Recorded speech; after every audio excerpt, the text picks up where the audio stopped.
హల్లెలూయా. దేవుని బిడ్డలారా, మరి దేవుడు నాతో మాట్లాడి దర్శనమిచ్చి మరి సేవకు వెళ్ళమని బెదిరించినట్టు గట్టిగా మాట్లాడాడు. అంతకుముందు మరి కలల ద్వారానే సువార్త చేసినట్టు అనేకులకు బోధించినట్టు అట్లా కొన్నిసార్లు చూపెట్టిండు.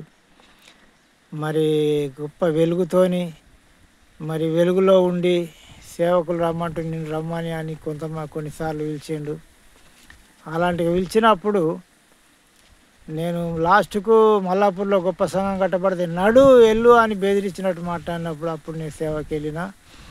కట్టుకోవటానికి నాకు ఒక్కటే దోతి ఉండే, అది కూడా పాతగిలింది. ఒక అంగి ఉండే తెల్లడిది, అవే విండుకుంటా నేను రోజు అవి విండుకొని విండుకొని బయలుదేరేవాడిని. గంగ దాటి ఓడ దాటి పోవాల. శనివారం నాడు పోతే ఉపవాసం ఉండి ఆ రోజు ఉపవాసం చేస్తుంటే సాయంత్రం అక్కడ విశ్వాసుల ఇళ్ళకి పోయి అక్కడనే సాయంత్రం తింటుంటే, తిన్న తర్వాత అక్కడ ఆరాధన జరిపించి మళ్ళీ ఆదివారము మల్లాపూర్లో మరి నడిపిస్తుంటే ఆదివారపు ఆరాధన మరి అలాంటిగా జరుగుతుంది. అక్కడ ప్రతి గ్రామం కూడా మరి పలానా గ్రామం పోయి సువార్త చేసినట్టు చూపెడుతుండే. నాకు దర్శనములా కలలా చూపెడితే అదే గ్రామానికి పోయి సువార్త ఒక్కనే చేస్తుంటే కొన్నిసార్లు ఓలాన లేకుంటే సోపతి తెల్లనోళ్ళను అట్లా సోపతి దొరకపోతుంటే ఒకసారి ఆంధ్రాయనను, ఒకసారి చిన్న పిల్లగాన్ని 7-8 ఏళ్ళ 10 ఏళ్ళ పిల్లగాన్ని విశ్వాసి బిడ్డను విశ్వాసి కొడుకును తీసుకొని పోతుంటే మరి ఒక్కోసారి ఎన్నోసార్లు నేను ఒక్కనే చేసిన. ప్రతి గ్రామంలో అట్లా మల్లపురం మండలంలో చుట్టుపక్కల గ్రామాల్లో మరి సువార్త చేశాను. మా చుట్టాలున్న గ్రామంలో కూడా సువార్త చేసినట్టు దేవుడు నాకు చూపెట్టిండు. అయితే ఆడ కూడా భయపడకుండా సువార్త చేసిన. మా చుట్టాలు నన్ను చూసి ఇట్లా దాక్కున్నట్టు మళ్ళీ వెనుకకు మారిపోయాను. నన్ను చూసి మబ్బుల్నే పాటలు పాడుతూ ఉంటే పాటలు పాడి కంజీర కొట్టుకుంటా పత్రికలు పంచుకుంటా మరి చేస్తున్నాను. మరి అలాంటిగానే గుండెగూడెం, ఆ గుండెగూడెము జగన్నాథ్పూర్ అంటారు దాన్ని, అక్కడ కూడా మరి సువార్త చేశాను.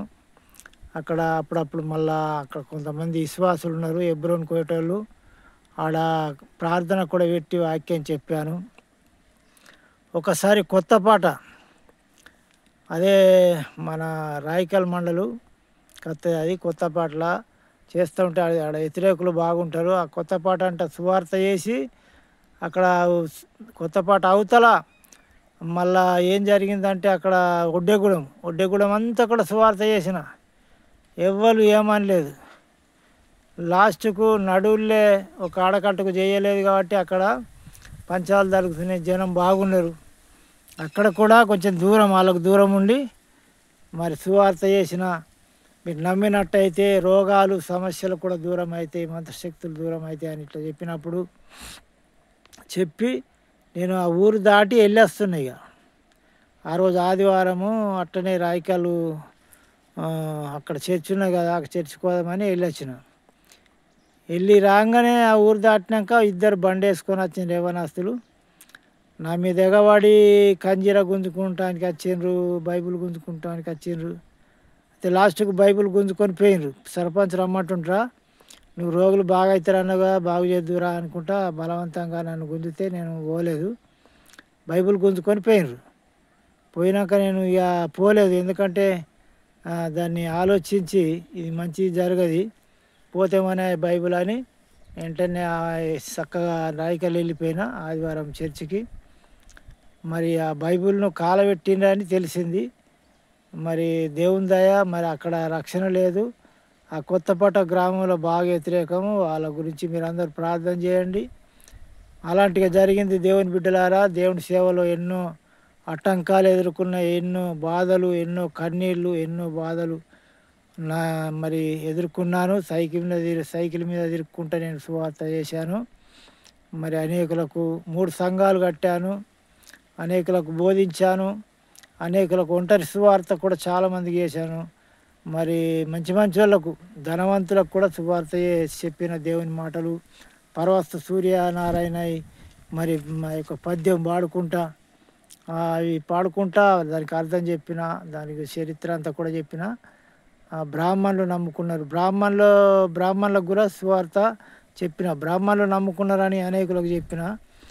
మరి అవన్నీ కూడా క్యాసెట్ ఉండే పరవస్తు సూర్యనారాయణ సాక్ష్యము అనేకులకు వినిపించిన. దేవుని బిడ్డలారా, మరి అలాంటిగా నేను శ్రమ పడ్డాను. నా గురించి కూడా ప్రార్థన చేయండి ఇంకా ముందుకెళ్ళటానికి. దేవుని కృప మనందరికీ తోడై ఉండును గాక. ఆమేన్.